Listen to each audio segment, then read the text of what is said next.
Here is another terrible thing that social services did right after I gave birth. As in the next day. I gave birth at 5:36 p.m. Visiting hours ended at 8 p.m, so everyone that had been there with me at the hospital had to leave then. Me and my daughter had to stay in hospital overnight because there were some complications during my labour. And I was happy to stay overnight. I felt that, yeah, that was necessary. So that night we were sleeping on a ward with 5 or 6 other people who had just given birth. And it was fine. The next day, my foster carer who was living with me visited me at the hospital, and so did my mum. The plan was, as far as I was aware, that my foster carer would be taking me back to the foster placement, because the plan was I was to stay in foster care until I was 18. So me going back into care, my baby was coming with me, but my baby was not technically in foster care, if that makes sense. Once I left care, she'd be coming with me in care, she's with me. A few people have asked why was I in care when I had a relationship with my mum. This was early days of us building on our relationship again, so it wouldn't have been appropriate for me to go and live with my mum at this point. The midwife came into the room at 2 p.m. This is the day after I'd given birth, 2 p.m. and asked me if I'm ready to go home, and I said yes. So my foster carer, we pack up all my bags, I put my baby in the car seat, when suddenly the midwife, who had left the room, comes running back in and says, "Oh no, you can't leave yet." And I was like, oh, okay, why? My first thought was my daughter had to have loads of tests because of my labour.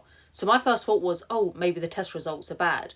But it wasn't that. It was social services. What had happened is my midwife felt that she had an obligation to tell my social worker that she was discharging me from the hospital. And the social worker had turned around and said, no, don't discharge her until I see her. And I thought, no, that can't be right. So I called my social worker straight away, and she reiterated that yes, she had said that. I didn't understand. I would understand if me and my child were going to live independently or to a new foster carer, but we were going back to where I had lived for 7 months. Social services had met my foster carer multiple times over the 7-month period that I lived there. And the plan always was that me and my baby would go back to live with this foster carer until I turned 18, and then me and my baby would go and live independently. No social worker had ever told me that I would need to be signed out of hospital by social services. So I said to my social worker, well, we're ready to go.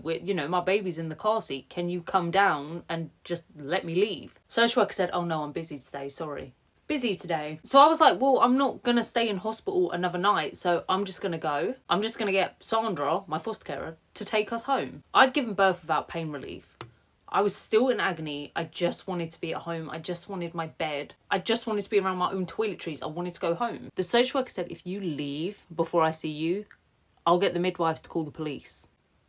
If this ever happened to me now, I would just leave. Because really, I don't think the police would have done anything. If I'd actually left, the police probably wouldn't have done anything. But I was a scared 17-year-old. So I just accepted that. Bless the midwives. They felt so sorry for me. They gave me my own private room. The night before, I'd shared the room with all the other women who had just given birth. They actually gave me my own private room, which was really nice of them, but it didn't really help. I wanted to go home. The next day at 9 a.m, I ring my social worker straight away. She doesn't answer the phone. I ring her over and over and over and over again. Long story short, because I don't want to get angry while I relay this story, but pretty much the same thing happened. Social worker couldn't see me, so I stayed in hospital again because I was scared. Here's the thing as well I should have mentioned sooner. The social services office was 15 minutes away from the hospital. And when I say that, I mean a 15-minute walk. 5-minute drive. My foster carer kept saying, look, I will just take you home. I don't care. I will take you home. She wanted me at home too. But I really thought social services were going to ring the police. And the thing is, social services weren't involved in my child's life because they thought I was a bad mum. I'd only been a mum for like 36 hours. The foster carer was like, no, I'll take you home. Let's go. I'm scared. No, they're going to ring the police. I don't want to get in trouble. They're going to mark me down as being a bad mum. They're going to try and find an excuse to take my daughter. I know how this all works. So I stayed in hospital another night. I've now stayed in hospital 3 days. It's only in hindsight that I've realised how that really, really messed me up.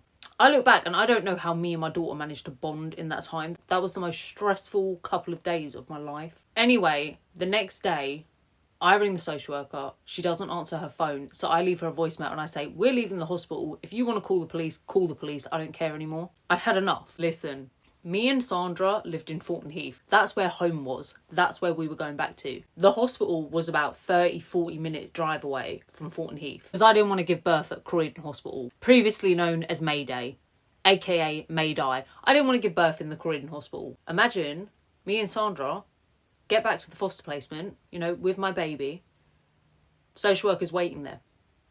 So the social worker who kept saying that she didn't have time to make it 5 minutes up the road to the hospital made it to Thornton Heath. And all she said was, "Are you okay?" And I said, "I am now I'm home." She peered at my daughter in the car seat still, said she was cute, and then went on about her way. This whole I had to be signed out of hospital thing, I didn't have to sign anything. I felt like this was just a massive power trip. And I swear to God, I've got it in my notes. Like every story time I tell, every story I tell, I make sure I talk about things that are in my foster care files so that no one can ever say I'm not telling the truth. I will always have evidence to back up what I'm saying. But I can't get my head around that to this day. I stayed in hospital for 3 nights because they just wanted to look at my daughter, call her cute, and what else? What else did they do? And I know not all social workers are bad. I feel bad telling these stories because I don't want people to think all social workers are like that. But some of them, I'll never get over that.